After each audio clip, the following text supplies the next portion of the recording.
Hello friends, welcome back to my YouTube channel Kanchan Sagar blog. Video को exit मत कीजिए, बहुत मेहनत से बनाई जाती है। अगर वीडियो पसंद आए तो प्लीज़ वीडियो को लाइक कीजिए, कमेंट कीजिए, शेयर कीजिए और ज़्यादा से ज़्यादा चैनल को सब्सक्राइब कीजिए। राधे कृष्णा दोस्तों। सुख, शांति और खुशियाँ ये सभी तभी वास करती हैं जब लड़ाई झगड़े ना हो। जिस घर में कलेश होते रहते हैं वहाँ लक्ष्मी का वास कभी नहीं होता। लेकिन कलेश होने का कारण क्या है, क्या आपने कभी सोचा है? पति पत्नी दोनों एक दूसरे के जीवन साथी होते हैं।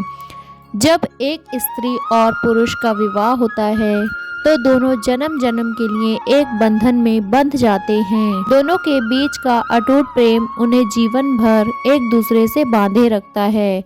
लेकिन एक समय ऐसा आता है जब दोनों के बीच संघर्ष उत्पन्न होने लगता है। दोनों के बीच असामान्य रूप से लड़ाइयाँ होने लगती हैं, जिससे उनका सुंदर सा रिश्ता भी कड़वा हो जाता है। किंतु दोनों के बीच हुए कलेश से दोनों में से ही कोई खुश नहीं रहता और इसी कलेश के कारण धीरे धीरे संबंध भी टूटने लगते हैं। लेकिन यदि आप गौर करें उन बातों पर जिन पर आप झगड़ रहे हैं, तो आप पाएंगे जिन बातों के लिए आप झगड़ रहे हैं उनमें से अधिकतर के तो कोई कारण ही नहीं है, अपितु वहाँ ऐसी कोई वजह ही नहीं है जिस पर आप झगड़ रहे हैं। किंतु फिर भी झगड़े का कारण क्या है? झगड़े का कारण है आप दोनों का ईगो। आप गौर करेंगे तो पाएंगे कि आप दोनों ही एक दूसरे से खुद को कम नहीं समझते।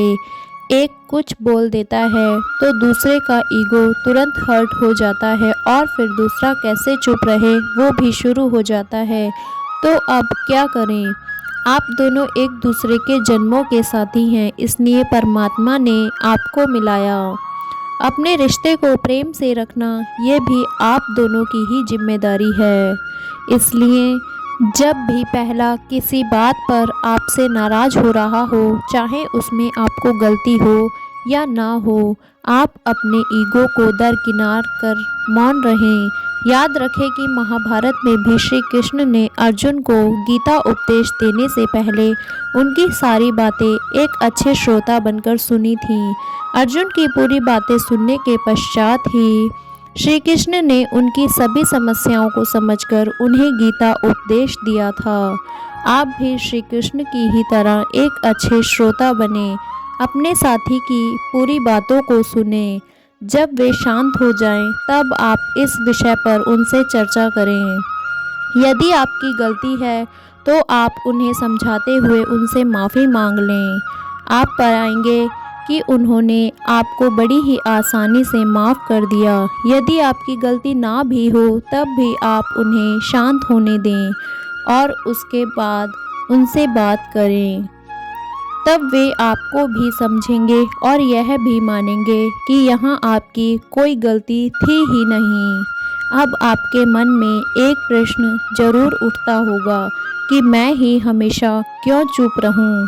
यह आप दोनों का ही रिश्ता है और इसे संभालना भी आप दोनों की ही जिम्मेदारी है। आपका साथी भी नहीं चाहेगा कि आप दोनों का संबंध खराब हो। इसलिए जब आप उन्हें यह बात समझाएंगे, यह वीडियो उन्हें दिखाएंगे, तो वो भी इस बात को ज़रूर समझेंगे। कलेश होने का दूसरा प्रमुख कारण है कि हम दूसरों की बातों में आकर बिना जांच पड़ताल किए अपने साथी से झगड़ने लगते हैं। इसलिए किसी भी बात पर पहले जांच पड़ताल कर लें। यदि आपके साथी की गलती है तब भी आप उनसे प्रेम से पूछें, उन्हें प्रेम से समझाने का प्रयास करें। इससे आप दोनों के बीच का प्रेम और बढ़ जाएगा और आपका संबंध अटूट हो जाएगा। राधे कृष्णा।